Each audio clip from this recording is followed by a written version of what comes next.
దేవుని నామానికి మహిమ కలుగును గాక. మన ప్రభు అయిన క్రీస్తు నామంలో మీ అందరికీ కూడా వందనాలండి. మరి ఈ సమయంలో దైవ వర్తమానాన్ని మనం జ్ఞాపకం చేసుకుందాం. ఈ దైవ వర్తమానంలోకి వెళ్ళే ముందు మా జీసస్ బ్లెస్సింగ్ అనే ఈ యొక్క ఛానల్ని ఇంతవరకు ఇంకా ఎవరైనా సబ్స్క్రైబ్ చేసుకోకపోతే చేసుకొని వాక్యానికి లైక్ చేసి షేర్ చేయండి. దేవుడు మిమ్మల్ని దీవించుగాక. ఇక నేటి వాక్య అంశము పునర్జీవన దినము. ఈ వాక్యంలోకి వెళ్ళే ముందు ప్రార్థన చేసుకుందాం. ప్రేమ స్వరూపి దయగలనైనా కృపగల తండ్రి నీ పొందములు. ఇదిగో అనేక సమయంలో నీ వాక్యాన్ని ప్రకటిస్తున్న నన్ను తండ్రి నీ సొత్తుగా వాడుకోండి ప్రభా. మొదటగా నన్ను నేను సిద్ధపాటు చేసుకున్నట్లుగా నీ ఆత్మ నా మీద కుమ్మరించి ఆత్మానుసారమైన నీ కార్యం చేయడానికి సహాయం చేసి తండ్రి ఛానల్ ద్వారా వాక్యం వింటున్న వారందరినీ కూడా మీరు దీవించి ఆశీర్వదించమని క్రీస్తు నామంలో అడుగుతున్నాను పరమ తండ్రి, ఆమేన్. ప్రియ సహోదరులారా, ఈరోజు ప్రత్యేకమైన దినం మనకి. ఏంటది? ఈస్టర్ పండుగ కదండి. నిజం చెప్పాలంటే ఈస్టర్ అని బైబిల్ ఎక్కడ రాయబడలేదు. ఇది ముఖ్యంగా చాలామంది క్రైస్తవులు తెలుసుకోవాల్సిన విషయం. ఎవరో ఆచరిస్తున్నారు అంటే మన క్రైస్తవులే, మనం కూడా ఆచరిద్దాం. ఆ సంఘం చేస్తున్నారు, ఈ సంఘం చేస్తుంది, మనం కూడా చేద్దాం అనుకుంటే అది వేరే విషయం. కానీ ఈస్టర్ పండుగ అని బైబిల్లో రాయబడలేదు. కానీ ఈ పునర్జీవ దినానికి ఒక ప్రత్యేకత మాత్రం ఉంది. నిజం చెప్పాలంటే ఈస్టర్ పండుగ అంటే నేను అనుకుంటాను సమాధుల పండుగ అని అనుకుంటాను నేను. ఎందుకంటే ఎక్కడికి వెళ్తారండి వీళ్ళంతా కూడా? సమాధుల దగ్గరికి వెళ్ళి సమాధులు శుభ్రపరిచి క్యాండిల్స్ వెలిగించి దండలు వేసి స్వీట్లు పెట్టి అక్కడ మా వాళ్ళు ఉన్నారు అని ఒక భ్రమలో ప్రార్థన చేసుకుని వస్తారు. ఇది ఇప్పుడు వచ్చింది కాదు, కొన్ని వందల సంవత్సరాల క్రితం నుంచి ఈ ప్రక్రియ జరుగుతుంది. కానీ నిజం చెప్పుకోవాలంటే ప్రభు మత్తయి సువార్తలో ఒక మాట అంటాడండి. వాక్యం చూద్దాం. మత్తయి సువార్తలో ఒక మాట అంటాడు. క్రైస్తవులు ఎలా ఉన్నారంట? సున్నం కొట్టిన సమాధుల వలె ఉన్నారని మత్తయి సువార్తలో క్రీస్తు వారు చెప్పిన మాట మనం స్పష్టంగా జ్ఞాపకం చేసుకోవాలి. అంటే క్రైస్తవులు పైకి ఎలా ఉన్నారు? సున్నం కొట్టిన సమాధుల్లాగా ఉన్నారంట. అంతేగాని మీరు సమాధుల్లోకి వెళ్ళి మీరు అక్కడ మీ వాళ్ళందరినీ కలుసుకొని హంగామా చేసుకోండి అని చెప్పాడా క్రీస్తు? చెప్పాడండి. పోనీ ఈ భూమి మీద ఆయన శరీరధారి అయినప్పుడు ఎప్పుడైనా అలాంటి ప్రక్రియకు ఆయన మార్గం చూపించాడా? మరి ఎక్కడి నుంచి వచ్చింది ఇది? అంటే మన పూర్వీకుల నుంచి వచ్చింది అంతే. అంటే ఇశ్రాయేల్ ప్రజల నుంచి కాదు, కొంతమంది జనాంగం దగ్గర నుంచి. ఈస్టర్ని ఇలాగ ఆచరించాలని బైబిల్ ఎక్కడా లేదు. ఇది వ్యక్తిగత ఆచరణ అంటారు నేనైతే. కానీ ఒకటి మాత్రం స్పష్టంగా తెలుసుకోవాలి. అందుకే ఇక్కడ అంటాడు కదా, భక్తుడైన పౌలు గారు ఏపీసీ సంఘాలకి రాస్తూ ఒక మాట ఇక్కడ మనకు చూపించాడు. అది ఏంటంటే 5వ అధ్యాయం అంటాడు కదా, కాబట్టి మీరు దేవుని పిల్లల వలె ప్రేమతో నడుచుకోండి. ఏమన్నారని అక్కడ? కాబట్టి మీరు దేవుని పిల్లల వలె ఆదరణ కలిగి నడుచుకోండి. దేవునికి మహిమ కలుగుగాక. హల్లెలూయా. ఆదరణ కలిగి నడుచుకోండి. మనకి మంచి మార్గం చూపించడం కోసమే తనను తాను తండ్రికి అంటే శిలువ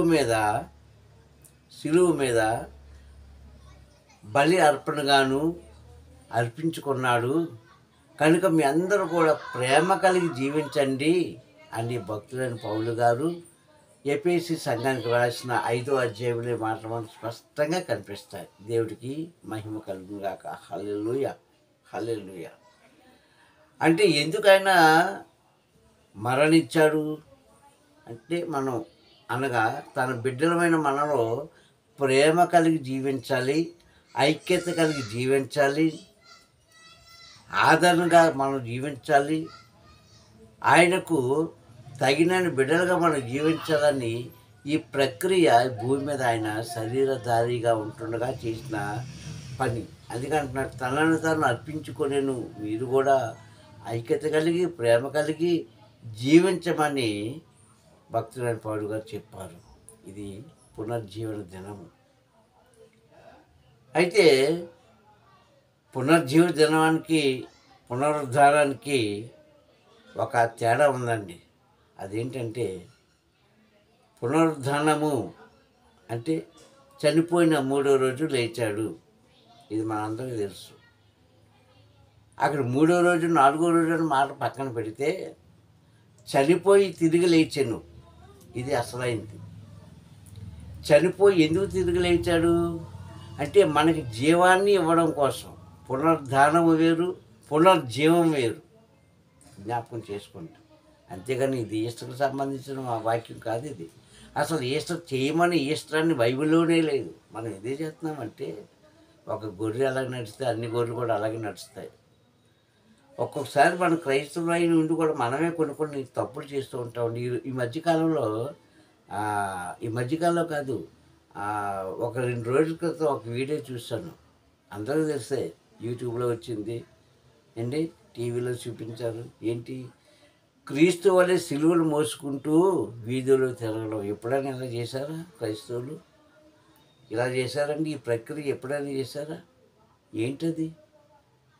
ఏంటి, ఎందుకు చేశారు అలాగా?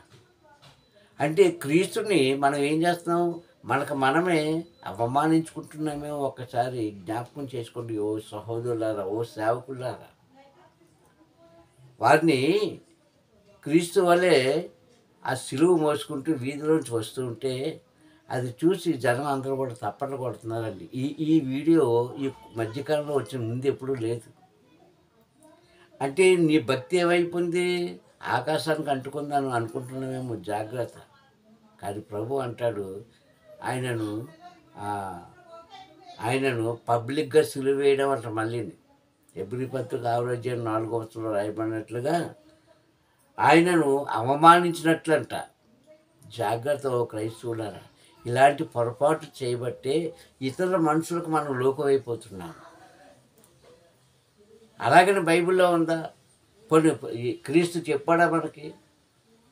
అయ్యే ఇదిగో నేను సిలువ మీద చనిపోతున్నాను కనుక ఇప్పుడున్నవారు కానీ రాబోతున్న తరాల వారు కానీ ఇలాగే సిలువ తయారు చేసుకొని మీ భుజాల మీద వేసుకొని మోసుకుంటూ వీధిలోంచి వెళ్ళండి అని ఎక్కడన్నా చెప్పాడండి?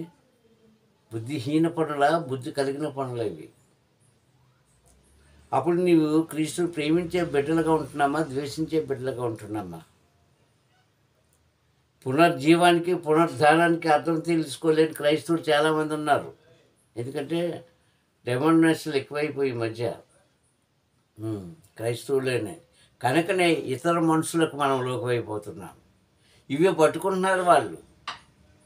ఇవి పట్టుకున్న వాళ్ళు ఏం ప్రశ్నిస్తారంటే, ఆ సంఘంలో అలా చేస్తున్నారు పాస్టర్ గారు, ఈ సంఘంలో ఇలా చేస్తున్నారు అంటే మీ సంఘం ఆ సంఘం ఒకటి కాదా? ఆ ప్రజలు ఈ ప్రజలు ఒకటి కాదా? వాళ్ళు మీరు క్రీస్తు బిడ్డలు కాదా అని హేళనగా ప్రశ్నిస్తుంటే సిగ్గేస్తుందండి వాళ్ళ సమాధానం చెప్పడానికి. ఓ క్రైస్తవ సహోదరుల జ్ఞానం తెచ్చుకోండి. మూర్ఖుల వల్లే మనం ఉంటూ అవతల వాళ్ళకి అవకాశం ఇస్తున్నాం మాట్లాడుకోవడానికి. ఎప్పుడు లేని క్రియలేంటి, ఎప్పుడు చేయలేని క్రియలేంటివి? అలాగే క్రిస్మస్కి కూడా చాలామంది ఏం చేస్తారంటే స్టేజ్ల మీద డ్యాన్సులు వేస్తారు. అది కూడా తప్పే. అలాగని బైబిల్ ఎక్కడా లేదే. పోనీ ఎప్పుడైనా యేసుక్రీస్తు సువార్త చేస్తున్న రోజుల్లో శిష్యులు కానీ యేసుక్రీస్తు కానీ ఇలాంటి విన్నవారు కానీ డ్యాన్స్ వేశారా? డ్యాన్స్ కట్టమని చెప్పాడా? జ్ఞానం కలిగిన పనుల, జ్ఞానం లేని పనులు ఇవి. వాక్యం మీకు అర్థం కాదు, వాక్యం చెబితే వినరు, వాక్యాన్ని సూటిగా ఉన్నది ఉన్నట్టుగా ప్రకటిస్తే ఎవరు వినరు. ఎవరేం చేస్తే అదే చేస్తుంటారు. అందుకే మన బుద్ధి లేని గొర్రెలు అంటున్నారు చాలామంది. గొర్రెకున్న సాదృశ్యం ఏంటో తెలుసా మీకు? ఆ సాదృశ్యాన్ని తెలుసుకోలేని వారికి స్పష్టంగా చెప్పండి.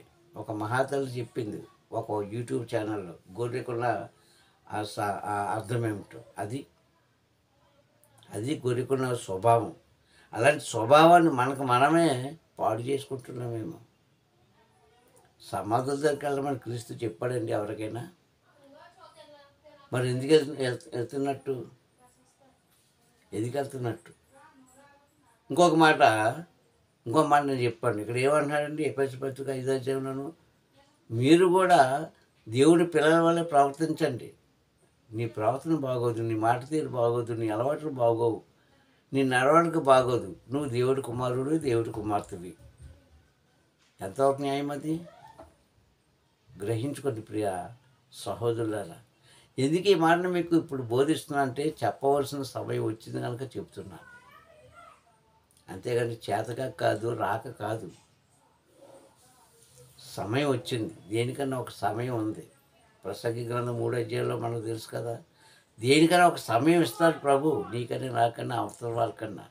అయితే నేను బాధపడేది ఏంటంటే మనకు మనమే అవతల వాళ్ళకి అవకాశం ఇస్తున్నాం మాట్లాడుకోవడానికి. ఆ 2 రోజుల క్రితం వచ్చిన ఆ వీడియోలు చాలామంది చూసి, ఏటి పాస్టర్ గారు ఇలా చేయమని బైబిల్లో ఉందా ఎక్కడైనా? ఎందుకంటే ఒకటి మీరు గమనించట్లేదు, వాళ్ళు కూడా హైందవ సోదరులు కావచ్చు, ముస్లిం సోదరులు కావచ్చు, వాళ్ళు కూడా బైబిల్ చదువుతున్నారండి.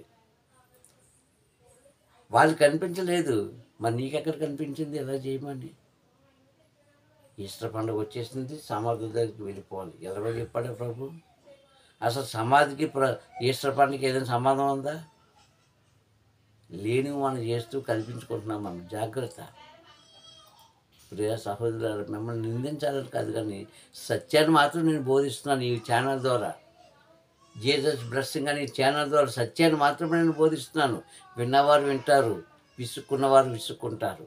అందులో సత్యాన్ని గ్రహించుకుంటే మేలు, సత్యాన్ని గ్రహించుకోకపోతే పరమ తండ్రి మిమ్మల్ని దీవించును కాక.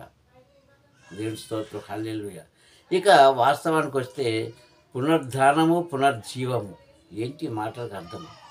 2 ఒకటే కదండి? కాదు. ఎవరన్నా 2 ఒకటని?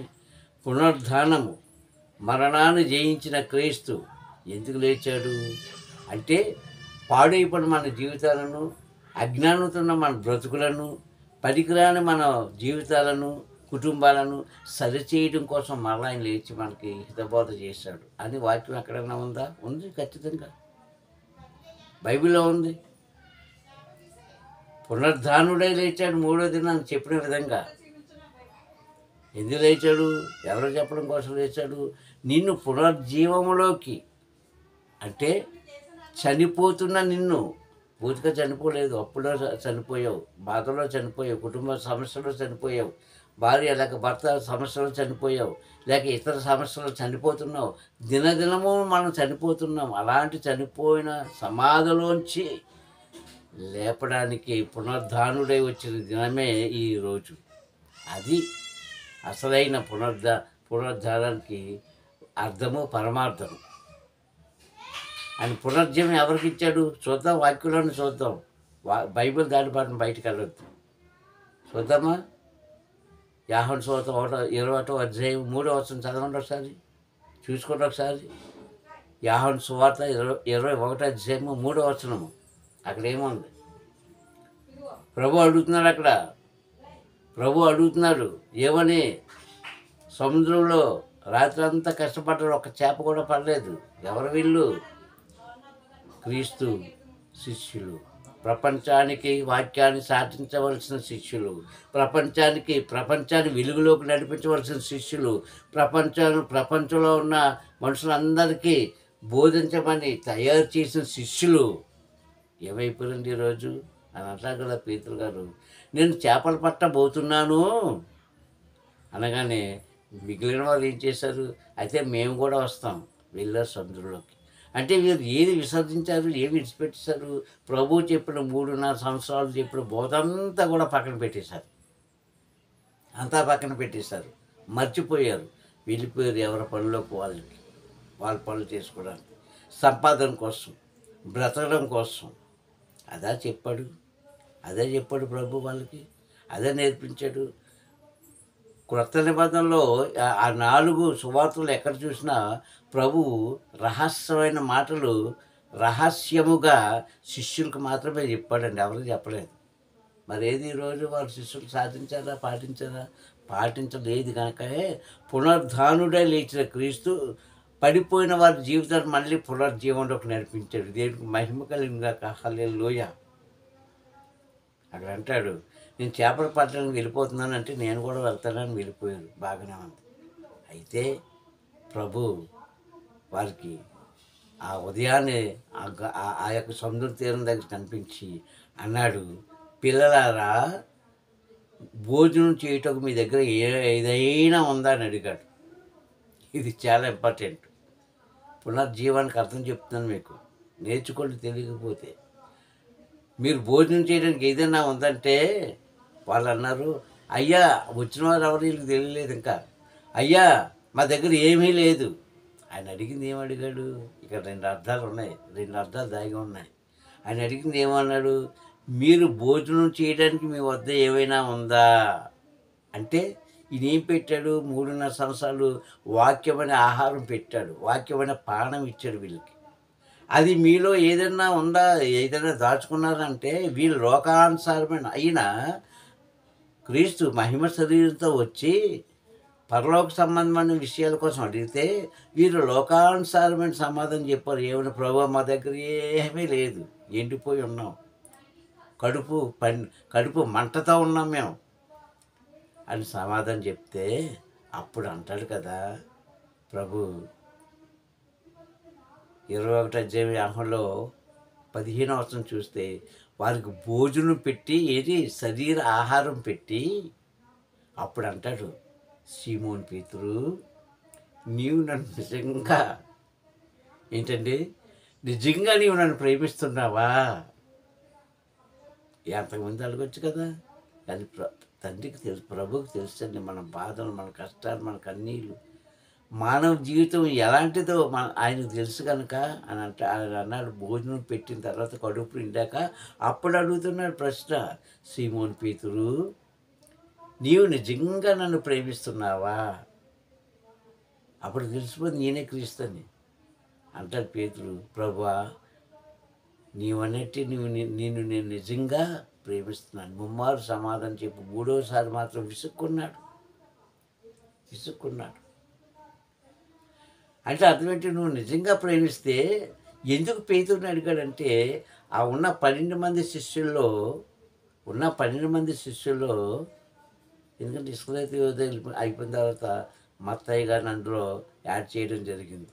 ఉన్న 12 మంది శిష్యుల్లో వయసులో పెద్దవాడు ఎవరంటే పేతురు. పైగా మొట్టమొదటిసారిగా పిలిచింది ఎవరంటే పేతురుని పిలిచాడు గలిలయ ప్రాంతంలో. ఆయననే ముందు పెట్టి ఆయనకు ఒక బిరుదు ఇచ్చాడు. నీవు పేతురు అంటే మాటకి ఏంటి అర్థం? బండలాంటి వాడవు, నీ బండ మీద నా ఇల్లు కడతారన్నాడు, ఆలయం. అంటే పునాదికి కావలసిన ముఖ్యమైన రాయి నీవే. రాయి అని కూడా అర్థం. ఎబ్రి భాష అంటే కేఫ్ అంటారు దాన్ని. ప్రియ సహోదరులారా, ఎందుకు మనం చేసుకోవాలంటే వాళ్ళు పడిపోయారు. ఆ పడిపోయిన జీవితాలను మళ్ళీ ఆయన ఏం చేశాడు? పునర్జీవం కలిగించాడు. ఇది దానికి అర్థం. పునరుద్ధానుడైన క్రీస్తు పునర్జీవం కలిగించాడు. ఈరోజు నీకు నాకు అంతే, అన్ని విషయాల్లో పడిపోయాము. అప్పుడు వారికి జ్ఞానం కలిగి వలలన్నీ మళ్ళా విడిచిపెట్టేసి ఏమయ్యారండి? అప్పుడు వారు ప్రభువు దగ్గరికి వచ్చి, ఇంకొక విషయం ఇక్కడ మర్చిపోతుంటారు క్రైస్తవులు, 40 రోజులు మాత్రమే మనం చేస్తుంటాం కదండి ఉపవాసాలు. కానీ ఇంకో విచిత్రం ఏంటంటే, ఆయన మహిమ శరీరంతో 40 రోజులు భూమి మీద ఉండి అన్నీ కూడా శిష్యులకు చెప్పాల్సినంత చెప్పి, తిరగవలసిన ప్రాంతాలను చూపించేసి, వాళ్ళకి నేర్పవలసినంత నేర్పించేసి, వారి మీద పరిశుద్ధాత్మను కుమ్మరించి, వారిని ఆశీర్వదించి అప్పుడు వెళ్ళిపోయాడు. 40 రోజులు ఉపవాసంతో పాటు 40 రోజులు మహిమ శరీరంతో భూమి మీద ఉన్నాడు. అక్కడే 21వ అధ్యాయం యోహాను సువార్త 14వ వచనంలో చూస్తే కింద ఉంటుంది కదా, 14వ వచనంలో క్రీస్తు మృతుల్లోంచి లేచిన తర్వాత శిష్యులకు కనిపించింది 3వసారి. అప్పుడు 3 రోజులు అయిపోయింది. 3 సార్లు కనిపించాడు వారికి. ప్రియ సహోదరులారా, ఓ క్రైస్తవులారా, పునరుద్ధానం అంటే ఏంటి? మన జీవితాలను మళ్ళా చిగురింపజేయడానికి వచ్చిన క్రీస్తు. దేవుని స్తోత్రం, హల్లెలూయా. చిగురింపజేసేటండి, అది పునర్జీవం. అంతేగాని పునరుద్ధానము ఒకటి కాదు. ఇది తెలుసుకోలేని అనేక క్రైస్తవులు చిందులేస్తున్నారు, గంతులేస్తున్నారు. జాగ్రత్త. నామకార్థమైన భక్తి ప్రభు అంగీకరించడం సరికదా, నామకార్థమైన సేవ కూడా ప్రభు అంగీకరించడు. నామకార్థ క్రైస్తవుల్ని తన పరలోక రాజ్యంలో చోటు ఇవ్వడు. కావున మనము మనుషులను బట్టి ముందుకు వెళ్ళొద్దు. గ్రంథాన్ని అనుసరిద్దాం. ఆయన చెప్పిన మాట మనం విందాం, సత్యాన్ని గ్రహిద్దాం, సత్యంలో మన జీవితాలను వెలిగించుకుందాం. కావున మరొకసారి చెప్తున్నాను, పునర్జీవము వేరు, పునరుద్ధానము వేరు. పునరుద్ధానుడని క్రీస్తు పడిపోతున్న జీవితాన్ని వెలిగించడం కోసం ఇక్కడ అంటున్నాడు ఎఫెసీ పత్రిక 5వ అధ్యాయంలో, కాబట్టి మీరు దేవుని పిల్లల వల్లే ప్రవర్తించండి. అలా ప్రవర్తించి ఉండాలనే క్రీస్తు తనను తాను బలి అర్పణగా అర్పించుకొని శిలువ మీద తన ప్రాణాన్ని త్యాగం చేశాడు కనుక మీరు కూడా ప్రభువు మీకు ఇచ్చిన ప్రేమను పొందుకొని మీరు కూడా ప్రేమ కలిగి జీవించండి అని స్పష్టంగా ఎఫెసీ సంఘానికి రాసిన 5వ పత్రికలో భక్తుడైన పౌలు గారు చెప్పిన మాట మనం నేర్చుకుందాం. గ్రంథాన్ని చదవండి, అందులో సత్యాన్ని గ్రహించండి. అంతేగాని ఎవరో డ్యాన్స్ కట్టారని మీరు డ్యాన్స్ కట్టొద్దు, ఎవరో పరిగెత్తారని మీరు పరిగెత్తొద్దు. ఇలాంటి పొరపాటు చేస్తే అవతల మనుషులకు మనం చులకలైపోతాం.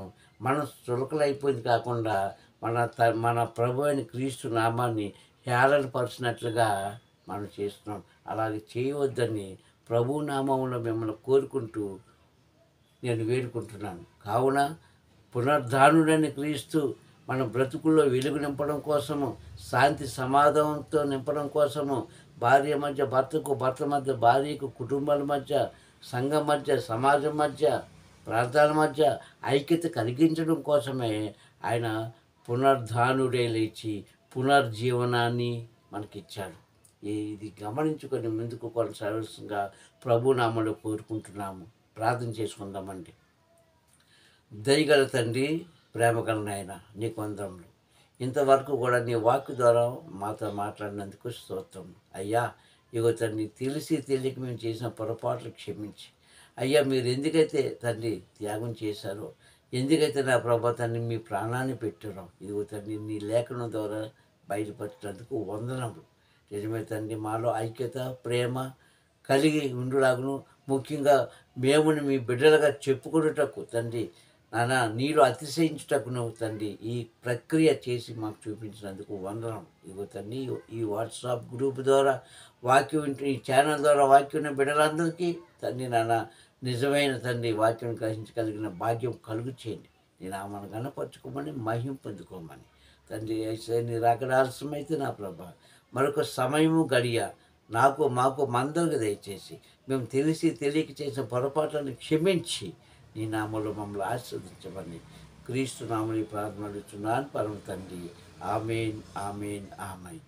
ఇప్పుడు మన తండ్రి యొక్క ప్రేమయు, తన కుమారుడైన క్రీస్తు యొక్క కృప, పరిశుద్ధాత్మ యొక్క అన్యోన్య సహవాసము సదాకాలము మనకును, జరగవలసిన కార్యాలకును, రాబోతున్న దినాలకును తోడై నడిపించునుగాక.